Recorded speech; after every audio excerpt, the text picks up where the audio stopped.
Please listen carefully. My name's Jeffrey Sidoris, and this is Process Driven. In 2007, Tom Hoops was working as a web designer in Thailand, but after borrowing a friend's camera one afternoon, a new creative passion emerged, and since then, Tom has been refining a style and building a body of work that is both instantly recognizable and uniquely his own. I got the chance to sit down with Tom to talk about how his work has evolved, as well as the importance of shooting what you love, and why he wants his photography to be like a black polo neck. Here we go.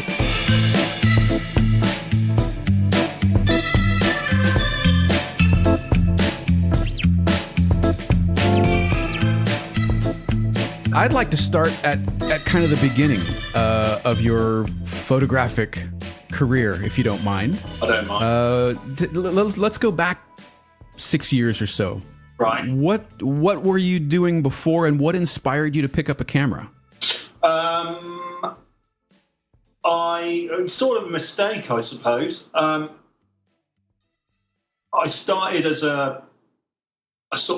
my career as doing design for a long time, and then I then kind of got a different job and worked for a client, and I ended up doing all sorts of boring stuff that I didn't really enjoy very much.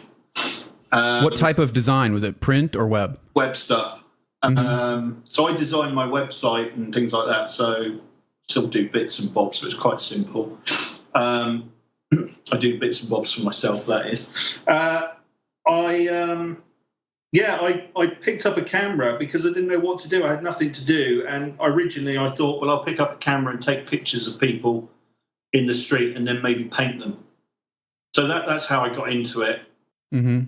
And the idea was I'd just sort of find interesting people, take a snapshot, and then I can paint them. So I borrowed a friend's camera, which is a Fuji, don't remember, a Fuji SLR, I'm not sure which one it was. Went out on the streets, took a few photos, and then brought them home, put them into Photoshop, and it went from there, really. And I've never done that painting.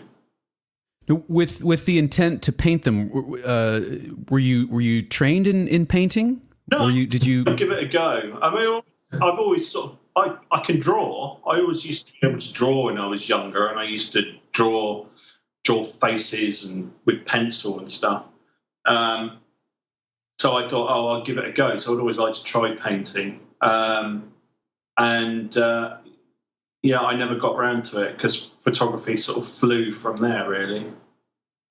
You took to it straight away then? Yeah, I fell in love with it. It was great. I don't know what it was, but yeah, it was a bit of a whirlwind, a bit of a tornado at the time. So I just went out every day, almost every day, just anywhere I could go, find anyone I could, and just take shots of people in the street, normally portrait stuff.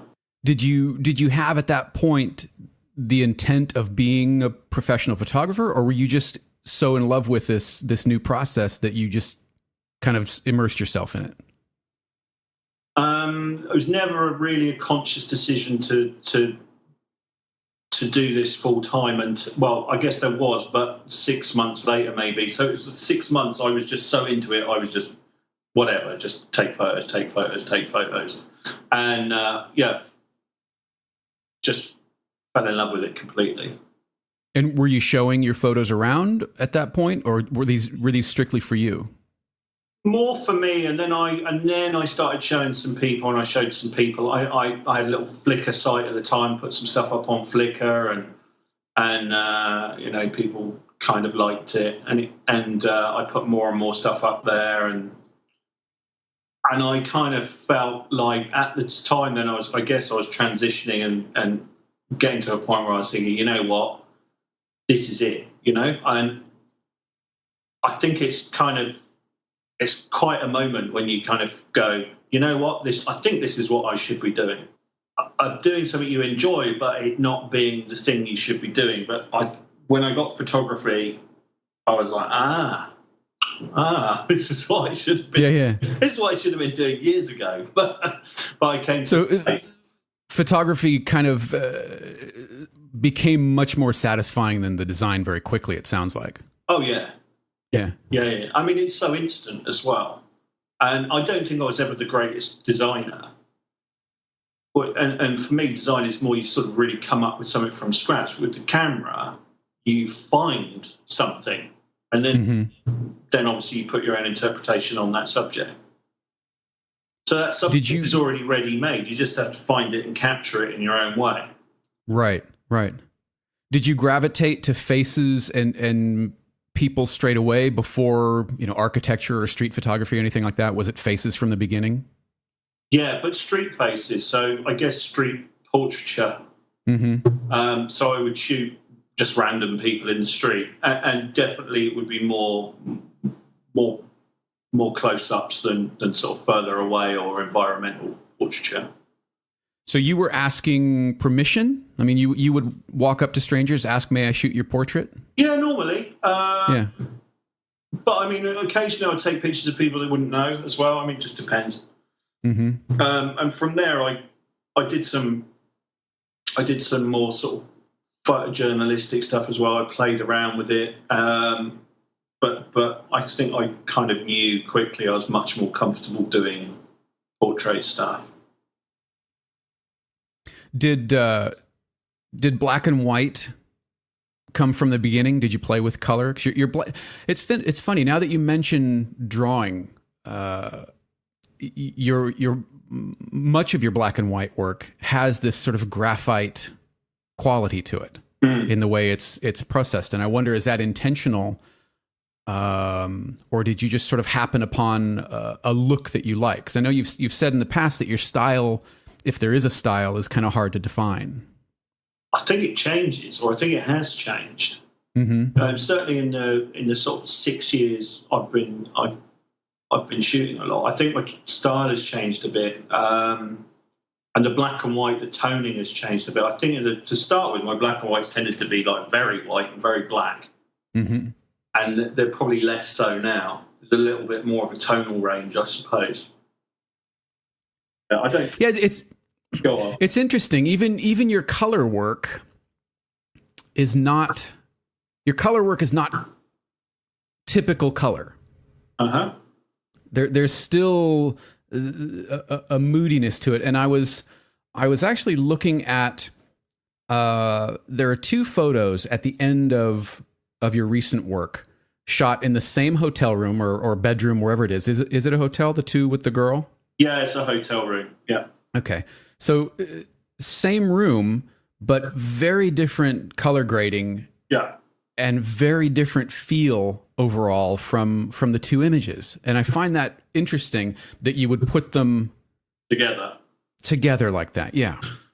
Well, I guess, they are two separate images. Although I shot them at the same time, they weren't really for an editorial or anything else. So this was a personal piece. No, this was shot for a model agency. So there were a couple of models. So I just did some stuff for their book. So you can kind of treat the images differently. You don't have to kind of put them together so they're exactly the same. I guess it is a bit weird putting them together, but my parts of my website are weird anyway, so I guess people don't find it too strange. No, I don't think it's weird. I find it interesting that just making subtle color changes can have such a dramatic effect on how you react to the image. Right, yeah. I mean, for me, that was me just experimenting. I use these kind of little sessions if I'm doing anything for like model agency or whatever, just to experiment with some different stuff. So I wanted to try lighting stuff slightly differently, and we set up lights differently than we normally would, and we used one continuous light, and then we used a model lamp, and we did it all. We just sort of tried different stuff. So I think quite possibly the actual light was different on the two different girls as well. I don't remember. So that might have affected the way we edited the grade as well. But you're right, the colour can give it a different feel, for sure. Do you approach lighting differently when you know something or have an idea that it's going to be black and white as the final product versus color? Sometimes, yeah. Just bearing in mind, it depends as well. I mean, I normally, when I'm shooting, I kind of know what I want to do with the image. So I know that I'm going to keep it color. I know I'm going to keep it black and white. Of course, you're shooting film, then you know it's going to be black and white sometimes. But yeah, generally. But I try and keep my lighting sort of consistent. But I always know that there will be some changes because sometimes I shoot just available light, and then obviously it can look quite different as well. But I don't like anything that looks. I don't really like anything that looks too commercial. I don't like anything that looks like it's got 12 lights on it. And right. You know what I mean? Yeah. So, do you have a preference of strobes versus constant lights? You mentioned using constants on this hotel shoot. I really love using HMI lights, which we didn't use on this one. We used a smaller, I think it was an LED bank of lights. But I like using HMI, but I don't actually have any, so we have to rent those if we use them.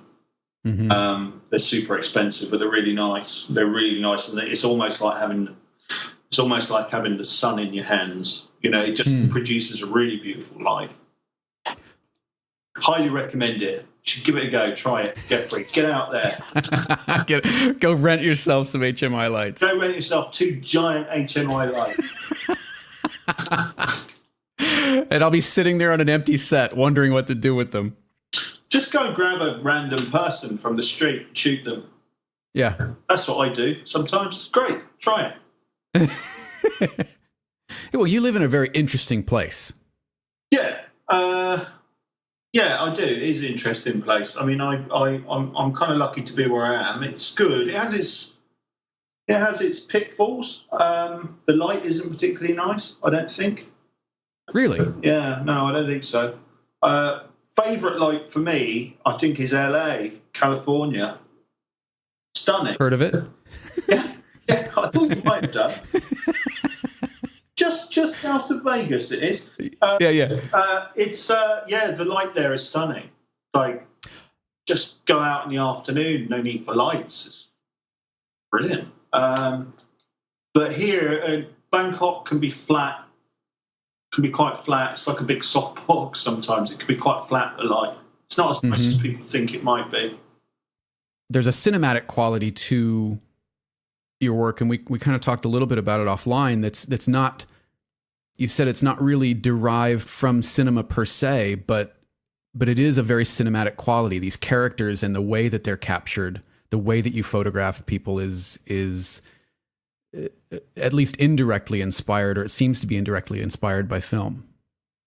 Yeah, I would say so. Like, as I said to you, I think nothing really specific, but I do like kind of cinematic look and feel.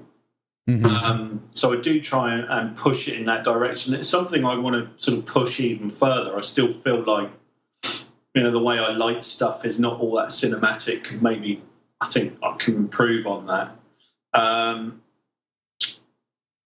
But yeah, I definitely really like the sort of strong black and white filmy look, but color as well. I mean, the nice old filmy color is really nice as well, rather than the kind of new sparkly stuff.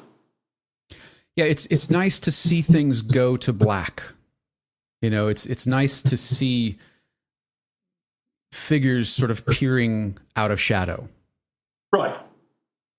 Yeah, well, not everything has to be. Not everything has to be bright and sparkly. I don't think. Well, for me, certainly not. I don't really find anything that's too commercial looking and all that appealing, really.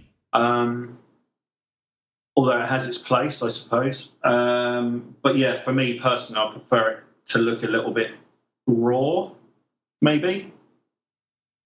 A little bit more, what's the word? Haphazard, maybe. Less thought about, more captured on the fly, maybe. Okay. And do clients seem to resonate to this? I mean, is this something that, is this one of the qualities that you're becoming or have become known for?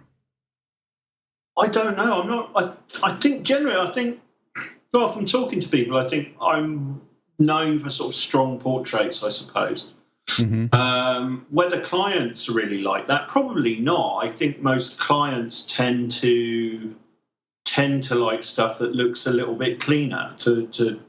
I think certainly advertising, everything is clean and polished, and it's very slick, isn't it? Very slick, yeah. But I do think that very slowly we're moving away from it. I think there's more of an appreciation now for stuff that's not super sharp, for stuff that's not super polished. And I think over the next few years, even the fashion world will it's beginning to get a little bit more analog, a bit more arty, which is nice. What do you think is driving that change? I mean, it's because it's kind of an aesthetic shift overall. Is it this sort of maybe people are tired of over retouched images of things that just look too perfect to be real? I mean, I still think, if you look at the market, I would say probably that the market is still 80%, 90% in that bracket in terms of they still want really super polished stuff. But I do have a feeling that it's shifting slowly. Where do you see it shifting from? Is there a particular sort of strata of client is it fashion that's kind of driving it? Yeah, certainly in fashion, you see a lot more sort of gritty black and white stuff now, and certainly more than you did 2, 3, 4 years ago. I think that's driving it. The advertising stuff, though, is still really super clean and slick. And then there's different types of photography in that, I guess. Whether that'll change or not, I don't know. I have no idea. It's ironic to me that this sort of black and white film look is on the rise as actual black and white films being discontinued. Yeah, but I've got a theory. I think that actually it will start to go up again. I think demand will start to increase because I think all of those people who started in digital, who are now maybe applying presets or whatever that look like film, are going to go, yeah, you know what, I'm going to pick up a film camera. And just shoot film instead of trying to make it look like film. Yeah. Or do both, But I do think, you look at Instagram or some of the other iPhone apps, then, a lot. It's all how to make your stuff look a bit more like film. Right. So there's definitely people prefer it. Do you find one more difficult or even more satisfying than the other, film or digital? Maybe film is more satisfying. I think just because the process of shooting film is more involved. So when you get something that's really nice, it just feels nice, just feels really good. And it has a different look to it. I don't know what it is. It's not just the grain. There's something about the way that black to white transitions in film just looks different from digital to me. Is it off-putting to have clients on set for you, or do you mind? I don't mind, but I generally don't like to be tethered up to a computer. More often than not, that doesn't happen. Only if someone's really insistent. I think that whole story about, the more people get involved in the process, I think it gets a little bit weaker. Right. So I think it's much nicer if you just kind of let me get on with it. It's an interesting contrast, isn't it? Coming from a design background, which is generally sort of committee based, right, to photography, which is, I think, arguably the best work comes between just you and the subject, without anyone else. Absolutely agree. And my favourite photography is myself and subjects and nobody else there. No makeup artist, no stylist, no clients, no assistant even, if possible. Just some of the shoots I've enjoyed the most, literally, when I've taken someone and just walked around and just literally looked for light, just looked for nice pockets of light to shoot. I haven't even taken lights with me. Just looked for decent natural light and taken one camera and one lens. Is it a hard sell when you go to a client and say, hey, look, I need this to be pared down a little bit? Well, yeah, I mean, I would hope most of the people I work with kind of want to work with me because they like my work. So if they like my work, then obviously they trust what I want to do. So it shouldn't really be a massive problem. I think it could be a problem when you've got, bigger budgets and people expect there to be a lot more there. I think if you look at some of the budgets, some of the advertising work in New York, London, or wherever, I think the clients are going to freak if the guy turns up with just himself and a flash. Right. Walks in with just a camera and a 50, no camera bag even. Yeah, that's right. Just where are we going to go? Yeah, just my 50. And I don't know where we're going to go. We'll just walk around. I think this is the thing. I mean, the budget's so big, you need to plan a lot more than that. You can't just go, well, we'll just wing it and see what happens. You can't. Right. You've got to sit down and at least have a very strong plan about what you're going to do. It just depends. I mean, sometimes you can go out and shoot. There's no client. It's great. You just go out and do whatever, and I think you get some really, really beautiful stuff like that. Mm-hmm. And then you've got more options. Something might change. Let's try this. Let's try that. And that always happens anyway. When you're anywhere, it's just, let's try this. Let's try that. Do you remember your first gig? First gig. Yeah, well, first gig was shooting a conductor, almost a composer, a philharmonic conductor. So that was good. I didn't know what I was doing in terms of sort of commercially or how to price a job or anything else. So it was no assistant and no gear, and I was really new to it, but we got some great photos, and at the end of the day, that was what he wanted. But it was a bit nerve-wracking, the first one. How did you get it? Contacted me. I think by this point I'd put together my own website, so someone had found my website and just you've got really nice, strong portraits. I want to do something similar. Yeah, it's funny. You mentioned not knowing how to price and not knowing what to charge, and that business side of photography seems to be almost a steeper learning curve than actually making images. Yeah, there's probably a lot less information out there for people to try and find this out. I mean, if you look online, and you want to find out how to light a portrait. There's a 1,000 resources out there. Exactly. But what to charge for that portrait? Hey, I want to charge Jeffrey to do a portrait. No one's going to tell you. Yeah. So I think you have to find. I know there are all sorts of different formulas. You can work out, okay, what's my cost of doing business, blah blah blah blah. But I think really you just have to work out, okay, what am I happy with? What am I happy with for this? Mm-hmm. What do I think it's worth? Yeah. And you want to go into a job happy with what you're charging and happy with what you're doing. So I think, as long as you're happy with it, it's okay. And the client's happy with it. I mean, we all cock things up. It's, I've overpriced jobs, underpriced jobs. I think it happens, doesn't it? For everyone. Now, when you were first shooting, were you still in London at the time, or where were you? No, I was in Asia. So you started in Asia. Yeah, I started in Asia. So I was doing a lot of street portrait stuff in and around Asia, Bangkok, wherever. Not so much in the UK really. Was it a conscious choice? I mean, did you go to Asia before you started shooting, or once you started shooting, was that the place you thought you needed to be? No, I was here already.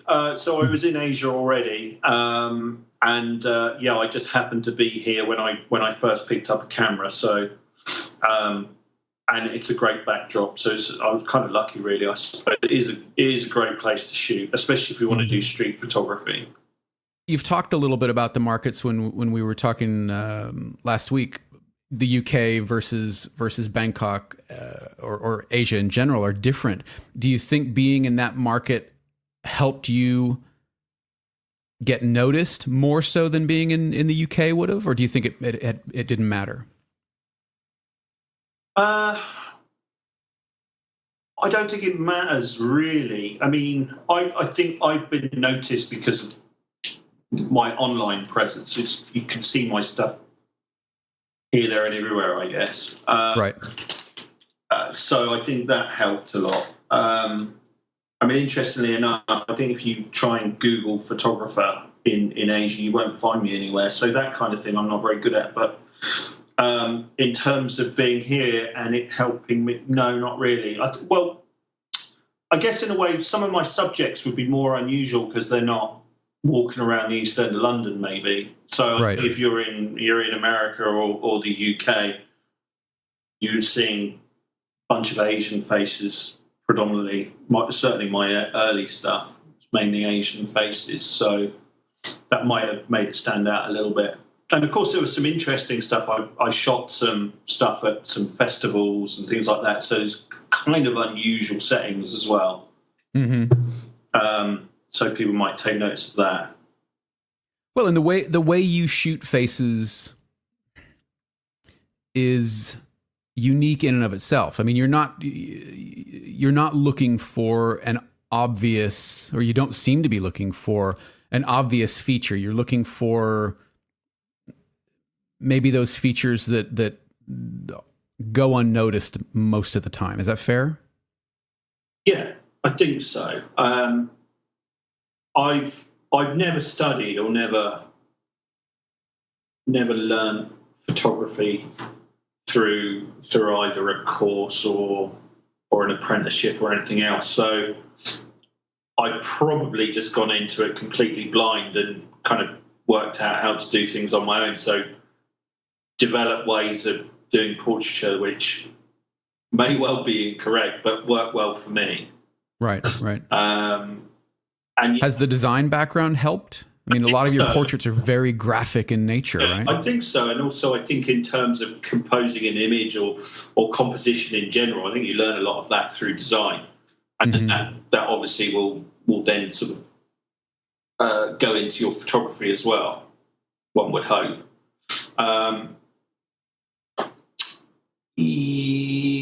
Other things were, what else could I say about the portrait stuff? I think I'm always looking for something different. Mm-hmm. I don't want something standard. I do want something that someone's going to look at, hopefully, and probably ponder or think about or come back to. Are interesting faces stronger than beautiful faces? Yeah. I think an interesting face, well, certainly for me, is a lot more interesting than a beautiful face. I mean, you can have the two together, but they can be quite separate as well. I think the eyes are the most important. It might sound like a bit like a cliche, but the eyes tell you a story, tell you something. And if you have something interesting in the eyes, then I think you've got a good portrait. So that's where it all begins for you. I think so, yeah. And then if you can get an angle and then a nice composition, everything goes with it, and you can light it well, you get all those things working together, then you're going to get a nice portrait. But if you can get something, if you can look at a picture and you can look at someone's eyes and have a feeling that there's something there, you might not know what it is. You might not know if it's anger or passion or arrogance or whatever, but there is something there. Then you're going to connect to it on a human level. You're just going to connect. You're going to connect to that person. When you're shooting portraits, do you spend a fair bit of time beforehand, if you're allowed, kind of getting to know that person, or do you like going in cold, and how do you approach them? It depends on the person, I think. If I have time, I'd like to spend more time with people. I've had people that I've shot, and then I've had them round for dinner the night before, and just sit down and have a nice chat. I mean, it depends. If I get the feeling somebody might be a little bit awkward or nervous or whatever, then I will take the time to get to know them a bit more. It's something I like to do, but it's not always possible. Sometimes you have 2 minutes and that's it. Or sometimes you might just meet someone in the street, or just capture someone in the street and then you have no time at all. But there's something interesting about that person. And it is still possible to connect, though, even if you have a few seconds, yes? I mean, your street photos really seem to confirm that they're not random. They're not, I don't know, they're still intentional despite only having a few moments with each person. Yeah, well, some of the street stuff that people are not always aware that I've shot them. Sometimes they are, sometimes they're not. Depends which one. But I do think you can connect with someone really quickly, and even someone that doesn't speak the same language. You can be in the street. You've obviously got your camera. It's pretty obvious what you want to do. Smile, friendly face, and people will generally warm up and go, okay. And I think most people are okay to have their photo taken if you ask. Do you still do a lot of personal work? Not as much as I'd like to. Although this year I'm trying to push that again. Last year I didn't do quite so much. This year I want to do a lot more personal work, and certainly towards the end of this year I plan on doing a lot more.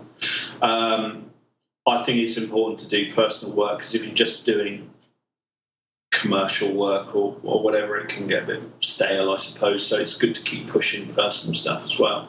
Mm-hmm. And I'll try and do some personal stuff, on the odd day off. You'll just grab a camera and go. Yep. Grab a camera and off you go.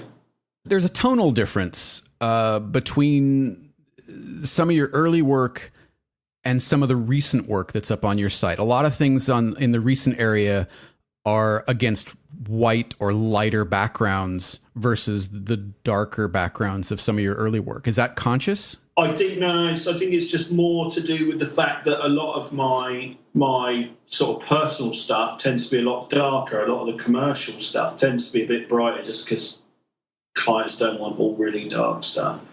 And I am balancing life between trying to do sort of more fine arty type portrait stuff, but also have clients who want stuff that is a bit more commercial. So yeah, that's why. And I think, as I've got more popular, I've had less time to do personal stuff. So kind of a blessing though, isn't it?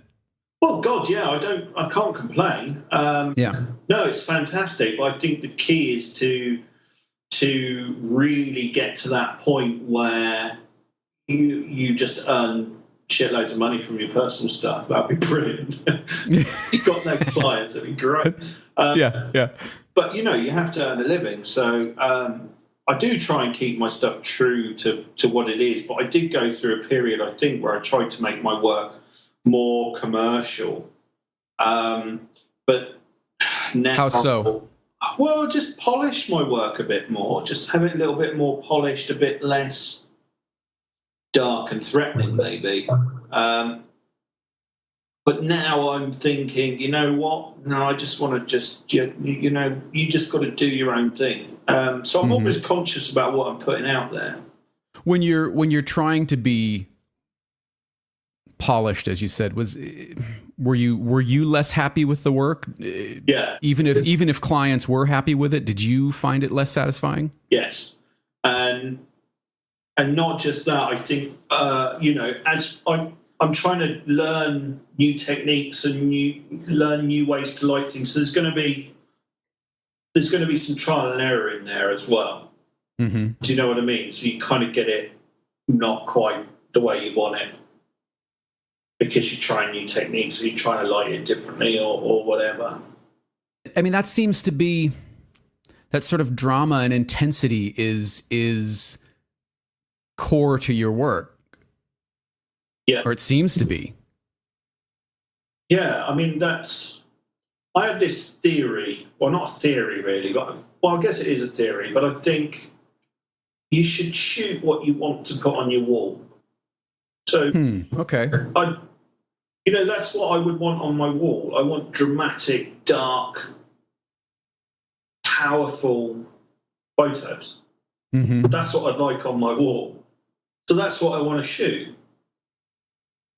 That's what I should be shooting. What I should be shooting is what I would like to have up on my wall, because that really is true to what I like. And so I think that should make my work stronger. That makes sense? Yeah, it does. I think it's great. And it seems that you have found a client base that are also very happy with that. So it's best of both worlds. You're shooting the things that make you happy, but you're also shooting these things that are satisfying a growing number of clients. Yeah, and maybe that's to do with, I think more clients now are looking for something other than just a very clean, polished, sparkly, colourful image. Mm-hmm. I think more clients now, more companies now, more advertisers now are realising that one strong, powerful image can make people come back. People will remember it. I think it's really difficult now because image is just, so many photos. We see so many photos. We see thousands and thousands and thousands of photos. Most of them are not worth remembering. Most of them you don't remember. Right. I'm sure if I put on one of these sharing sites, I won't remember the photos. I won't remember them. I think if I went to Flickr Explore or whatever today and looked at that page, I think if I saw 4 of those photos in a year's time, I wouldn't remember they were the same picture. Right. Do you know what I mean? Is that memorability? Is that what, are you conscious that you're trying to create that? Are you trying to create fine art images even in the commercial work? I would like to. So that there's no separation, that this could be equally an advertising image or a fine art photo that somebody would buy and hang on their wall. In an ideal world. But I'm realistic and know that there aren't many clients out there like that. I think commercially, when you look commercially, I think you have so many people go into the process of making an advertising image, but generally it can be quite weak. You don't want to be the photographer that blows the campaign. No, it's not me so much. It's actually, I think it's the art buyers that bring you in on it. So you need to have clients who not necessarily brave, but are looking for something that something a bit more than a glossy, pretty image. Mm-hmm. And I'm sure all the market research tells you that if you want to sell a packet of crisps, then a pretty girl with a big wide smile is more likely to sell it than some scary looking fella in black and white. Right. You know what I mean? And that true most products. So you really have to just kind of, I think, and this is true for most photographers, you probably just have to kind of target your art buyers, whether it's editorial or commercial. You have to kind of go, well, who would be interested in my work? Clearly, clearly I know my work's not really suitable for some clients, yet for some clients I think it can work quite well. Well, you've touched on it a couple times, that photography is so subjective. Yeah, absolutely. And some people will look at my work and go, it looks a bit like HDR, some of it, or it looks over-processed, and I'm aware. Yeah. Or I wish he would have opened up the shadows here, or I wish he would have done this, or whatever it is. Yeah. But for every one of those people, there's also going to be someone, hopefully, that goes, wow, this is exactly what we're looking for. Yeah. I think I drown out the shadows, as you probably notice, for a lot of stuff, and that's often because a lot of the stuff that's there is not needed. It's not necessary. It doesn't tell you anything. It doesn't give you any information that improves the photo. It doesn't give you any information that sheds any light on the person that you're looking at. So it just becomes a distraction. It's just a distraction that doesn't need to be there. Mm-hmm. Do you know what I mean? Yeah, no, that's brilliant. But it's not just a question of, it's more powerful because it's black and white and it's all black. It's just why does it need to be there? What is the point of it? If the bottom fell out tomorrow, yeah, and somehow it was communicated to you that Tom, this dark, moody business not going to fly. Yeah. What do? Carry on. Do you change your style, or do you do something else? If you weren't doing this type of work, what would you do? Well, no, I wouldn't change my style. I think I've learned, and I think if you don't do what is particular, what's the word? If you don't do what is essentially you in terms of what is your creative vision, then what you're going to produce is going to be a bit weak. Mm-hmm. I think it'll just come off as a knockoff. Yeah.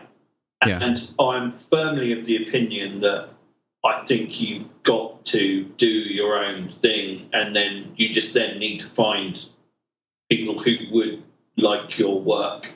Mm-hmm. Or use your work or hire you or whatever else. But I think you've got to do your own thing. And I think I've tried to kind of lighten up my work or whatever at times. And I think then the work is not quite so strong. It gets a bit weaker. So I think if somebody said to me, well, your style's not going to fly, it's not going to go anywhere, then I will just do it anyway and hope that someone enjoys it in 300 years or whenever it comes back in fact. Yeah, when it comes back around, yeah. Yeah, exactly. When you're starting with 6 years ago, when you pick up a camera, do you go through the I'm going to shoot like Avedon, or I'm going to shoot like Irving Penn, or I'm going to shoot to try and find your style, or to find how you shoot? No. You know what I did? I mean, when I first picked up a camera, I didn't really know how it worked. I just shot it, and it was a while before I kind of figured out what aperture meant and shutter speeds and things like that. And I'm not a particularly technical person. I don't find technical part of photography all that interesting. I do understand it all now, but I don't. Do clients like that you still shoot on program? They love it. And then just to tease them a bit more, I go, look, I'm just going to put it on aperture priority. Because I'm a professional. Yes. Yeah, no, most of my clients, some people freak out when they see I've got manual focus lenses. They're like, oh, what's that then? Why does that lens move? Yeah. What are we talking about? Apart from clients freaking out when they know me.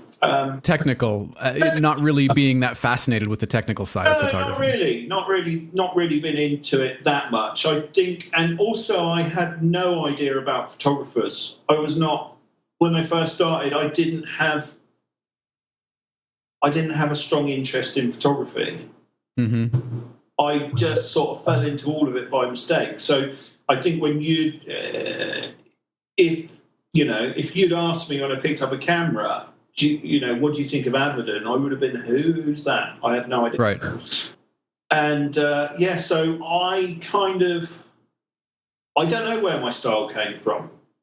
The only thing is I've completely forgotten about this, but I kind of remembered this sort of a year ago or 2 years ago. I remember back that when I was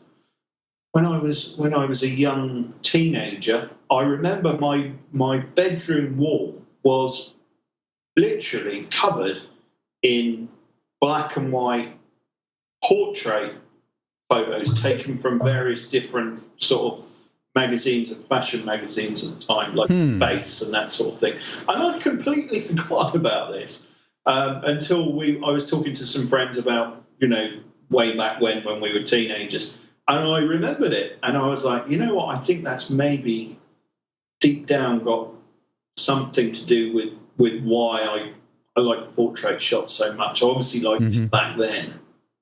So you were just tearing or cutting clippings out of magazines and putting them up? Yeah. I mean, if I saw a really great portrait,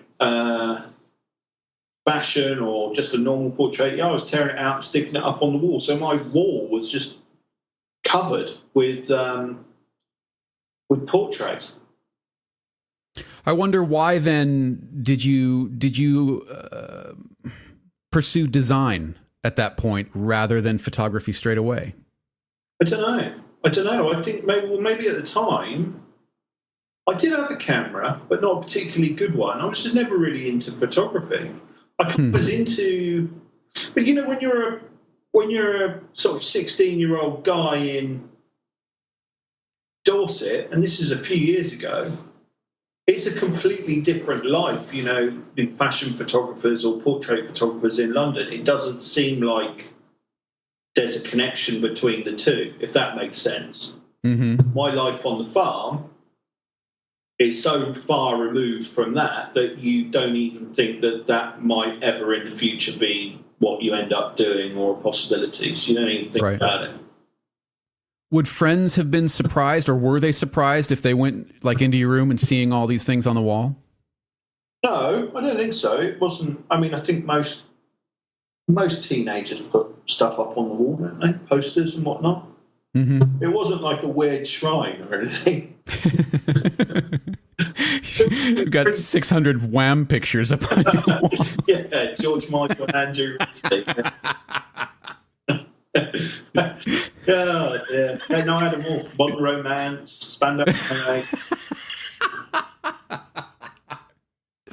Living in Asia, to somebody like me who, you know, has spent all of my life in the US, there's an amazingly exotic quality to the subject matter that enhances the work. Right, but it's subjective. Absolutely. Because if you have somebody here, I mean, you'll know. I notice in Asia, you look at a lot of the fashion stuff, and they try and make it look very European because European is quite exotic. And you know, I think the European face is very exotic for anybody who's here, if that makes sense. Right. But yeah, I can see what you mean. I mean, I mean, there's a shot that you have of these monks it's beautiful. Oh, that's in Burma, I think. The black and white one. Myanmar, Burma. Yeah, gorgeous. Thank you. Yeah, this was. I went there with a small group of photographers. I took a small group of guys there on a small trip, and we went to this monastery, and we spent the morning in the monastery, and it was amazing. Just really, really, really beautiful. There's some more on my blog. I think you can see on my blog some more shots from this monastery.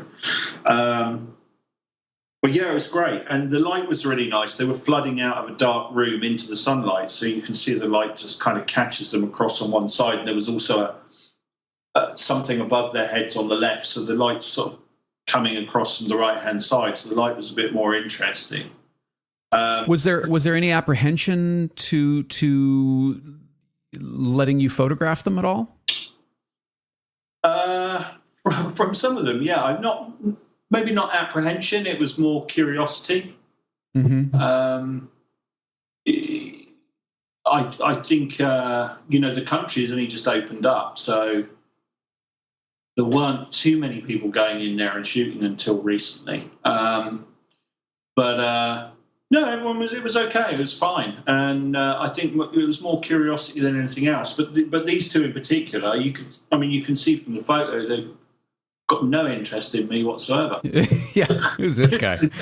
Yeah, I just for this particular image, I just really like the faces of the two monks there. That both got really interesting expressions. Mm-hmm. And the shorter one looks almost angry. Yeah, there's an intensity to his gaze that isn't mirrored in the other That's person. Right. Yeah. There's this sort of wide-eyed, gaze in the other person, but this guy, he's the little guy, he's not sure about you. No, one of them might attack me anytime in the next 5 minutes. Guess which one? Photographer attacked in monastery. Yeah. But it's a great experience in there. Yeah. Really amazing and so photogenic. All of these dark red robes and hundreds and hundreds of novice monks all over the place. So, it's great and a really photogenic building as well. Mm-hmm. Yeah, it's great. You should. Has photography... I should what? You should go. I should go? Yeah, get out there. I'm waiting for you to finish the house, man. Oh, right, yeah. Come on over. then we'll pop over to Myanmar. Do you have a camera with you most of the time? No. Only my telephone has a camera on it. Do I all the time? No, but I do carry it with me sometimes. I used to carry it a lot more. Now, not so much. Not so much. I mean, for me, if I have a camera with me, I won't be necessarily looking for things to photograph. But I would like to have a camera with me, and if I happen across something I want to take a picture of or find somebody I want to take a picture of, then I have my camera with me and I can go ahead and do it. Mm-hmm. But I won't necessarily try and force it, if that makes sense. Sure. And I'm not that kind of photographer that will sit somewhere and wait either.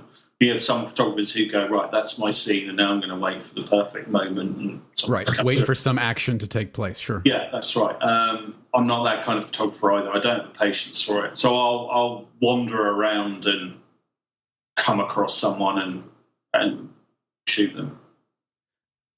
Do you know when you've got it, when you're shooting it, or do you have to get back to the studio and look? Are there where do you typically fall? When I shoot it, I know.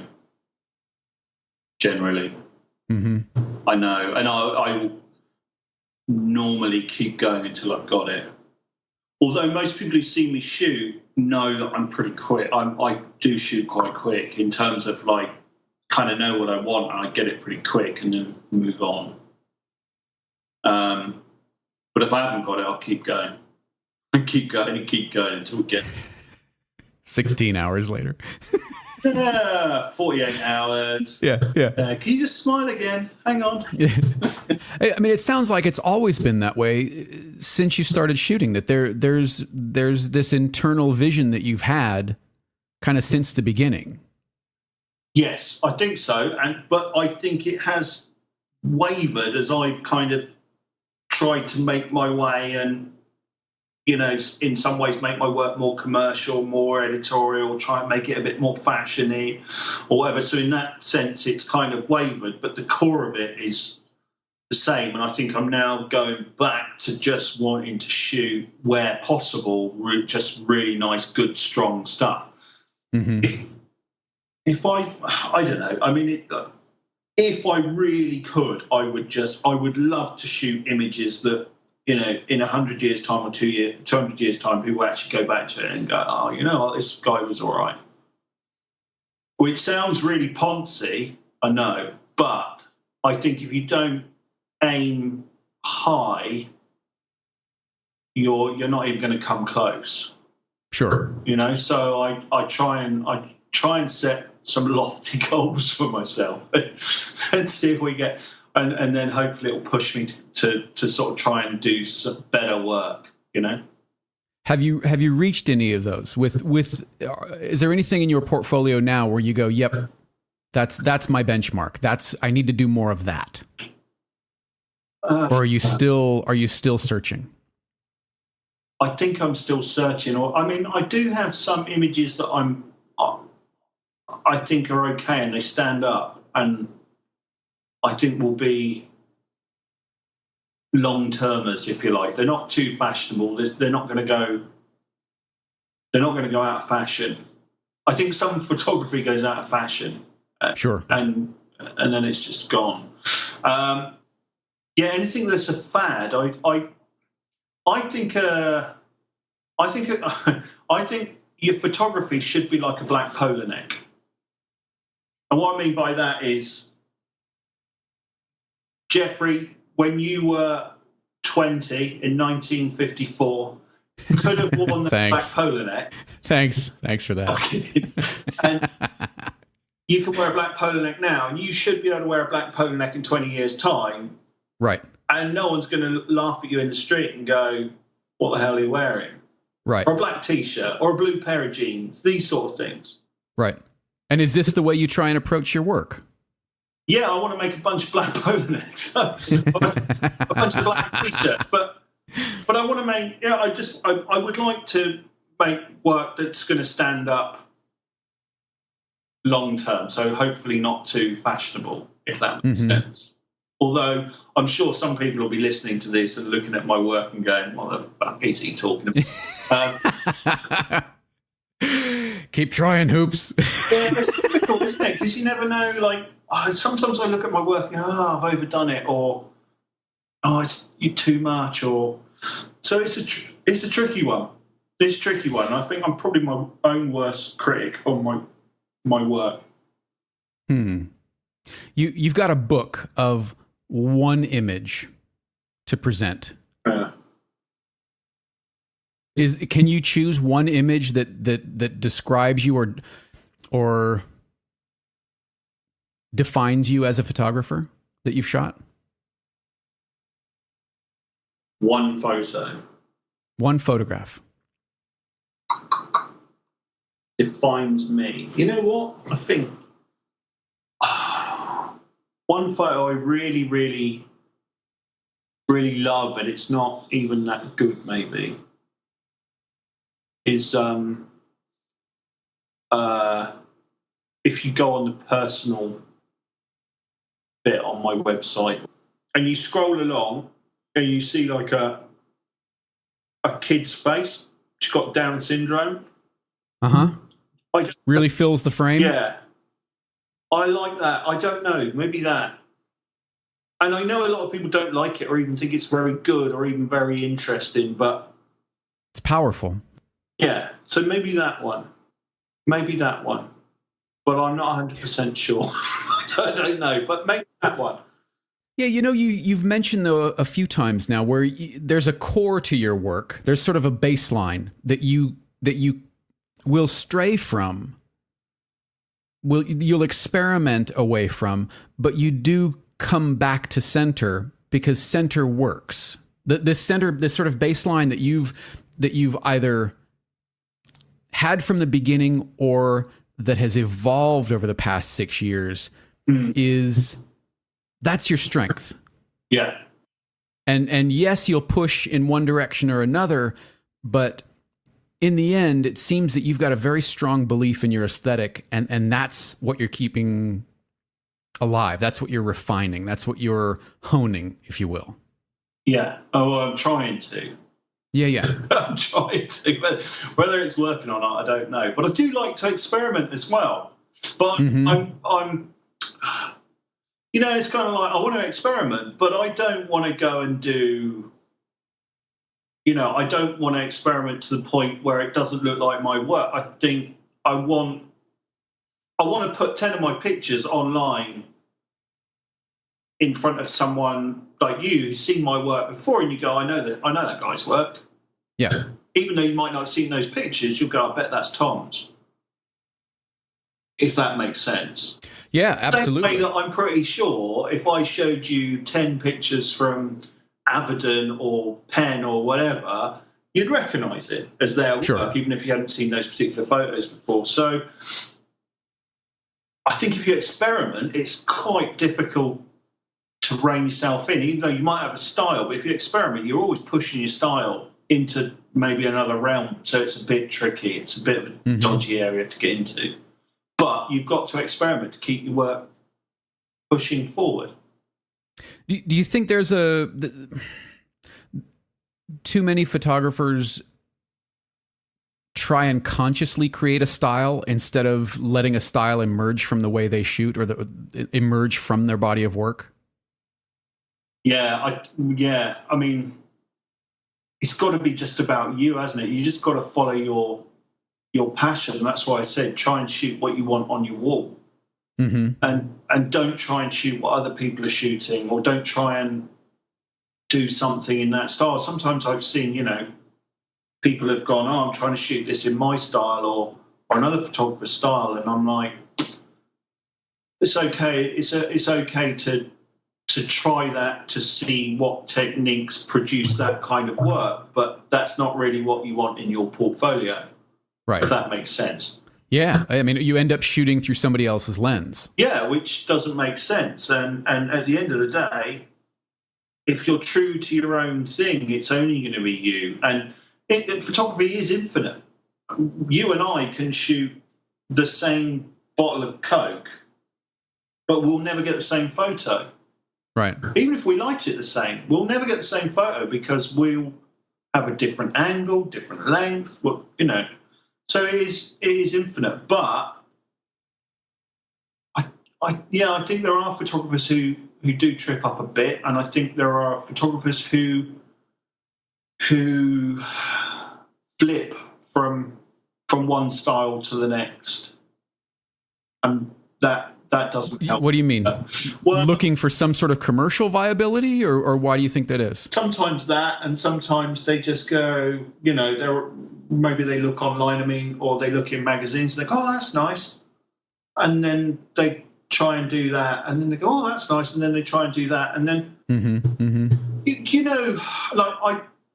I don't know who did it, but at some point a few weeks ago, or maybe a few months ago, there were all these portraits which were double exposure with leaves and trees. And sure, where it was kind of a silhouette, and then they would fill the silhouette with foliage and branches and stuff. Yeah. And I don't know who did it first, but the guy had a nice portfolio of this stuff, and it looked really good. It was great, lovely portraits. But then I noticed more people doing it, and then I noticed there were some tutorials online, and this is how you do it. And my point is, well, okay, try it, but don't put that in your portfolio. And I don't see why you've then now got a project doing the same thing. I don't get it. I'm like, what's the point? This guy's just done it. Right. Why on earth are you doing it as well? Right. Well, and it creates an inconsistency in your own body of work. Right, yeah. I mean, people, to your point, yes, experiment, but by and large, go ahead. I think if anyone's trying to do that, they're going to kick themselves in the head by doing it. I mean, at the end of the day, client doesn't want it. Mm-hmm. If you're the client, Jeffrey, you come to me and you go, Tom, I want a portrait, but then you come on my website and I've got 20 different styles.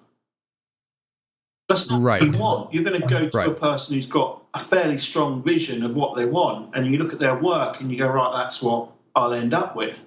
Right. Not a whole mixed bag stuff. Yeah. Odds are you're not going to get hired for the experiment as much as the consistency. Right. Generally. Yeah. And clients want to know what they're going to get most of the time, I think. Not, can you do it in that style? Can you do it in this style? Can you do it in that style? That's not the right way to hire a photographer. Right. Although I'm sure it does happen. Yeah, but I mean, look, you're being hired for, generally, again, for what you do best, in my opinion, as the client, or in my opinion, as the art buyer, or whatever. I'm seeing this body of work, and I'm going to recommend you on that body of work. Right, yeah. Yeah, you would hope so. Although you do get art directors and whatnot who will just try and force a photographer to shoot it in a style that they like. I mean, certainly I've seen that out here occasionally. Maybe they've seen something in GQ in the UK or whatever, and then it's like, oh, we want to shoot something like that. And so the photographer becomes a bit of a chameleon to shoot different styles. And they can do it, but it's not as good as it could be. That was going to be my question. They can do it, but can they? Does it get to that level? No. Well, this is the point. It doesn't get to that level. It doesn't get to the level of that guy who shot it in the first place, who's probably all of his work is like that. So if you're going to go from one style to the other, is it ever at that top level, no, I don't think so. Right. That's why I think you can't chop and change too much. There's a photo on your site. It's one of my favorite photos that you've done. Oh, I thought you were going to say it's one of my favourite photos of all time, ever, by anyone. Oh, I'm sorry. Did I not say that? I'm sorry. That's what I meant. That's better. There's this photo that's the reason to purchase a camera. Yeah. That's much better, Jeffrey. I'm warming to you. No, it's beautiful. It's this girl. She has a beautifully long neck, hair pulled back, gorgeous eyes, very chiseled. Oh, okay, right, okay, yeah. The girl with the long neck and a little bit of freckly face. Yes, yeah. Yes. Love that photograph. But on my best day, if somebody said, I want you to shoot something like Tom Hoops, right, I couldn't do that. Well, and that seems disingenuous to a photographer and to photography to say, look, I want you to shoot like Annie Leibovitz. Well, then go hire Annie Leibovitz. Right. But I think sometimes it's availability as well, isn't it? Mm-hmm. Sure. I think there's still, for some smaller clients, it's for some smaller clients, I think they still think some photographer is a bit like a graphic designer in terms of, oh, we want a website like that. Can you design it like this? Right. And even graphic designers at a higher level don't do that. They do that stuff in their own style, and that's why you hire them. Sure. But I think for smaller companies, they just, they look at some creatives and just think creatives can do whatever they want them to do. Right. Because they are creative. You're a photographer. You should be able to shoot portraits, sports, weddings. But at the very highest level, for the very biggest campaigns, that doesn't happen. Mm-hmm. They're like, right, what are we going to do? And who's the best photographer to do this? And then that's when the art buyer goes through their stack of photography links or whatever, or cards or whatever, and go, right, Jeffrey's the guy to shoot this because he's the best guy at that. Mm-hmm. Where do you pull from when you're not shooting? Do you let outside influences inspire you consciously, or is it unconscious and you just do what you do? I don't know. I try and limit what I see more so than look for more stuff. How so? How do you mean? I think last year or the year before, I made a conscious effort to stop looking at most of the stuff that is online everywhere. Just photography or art, anything? Photography. No, okay. Art is fine, but mainly photography, because there is so much of it, but there is a lot of not great stuff out there.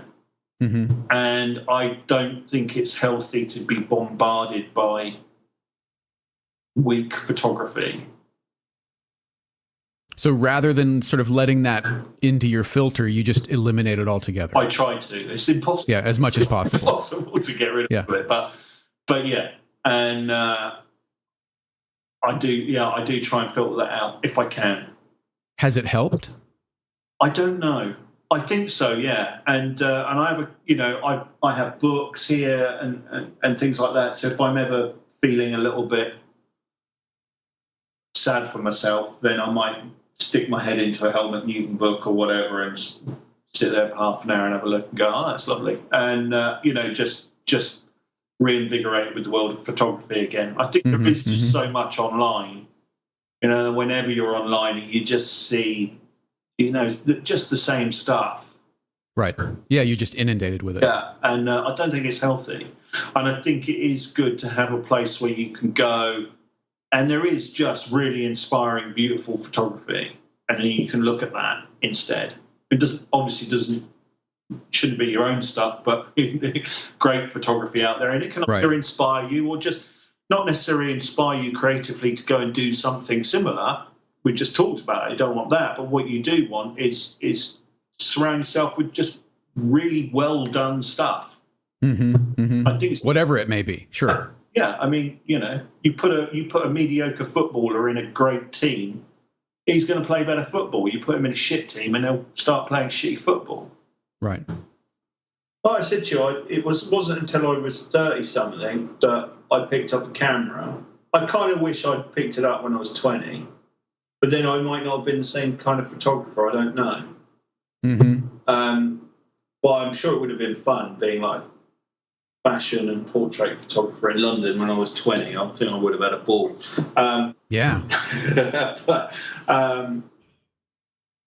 But yeah. But you don't know if you would have ended up here. That's the big gamble. And that's the thing. I often wonder if I'd taken up photography when I was 20, what my book would look like.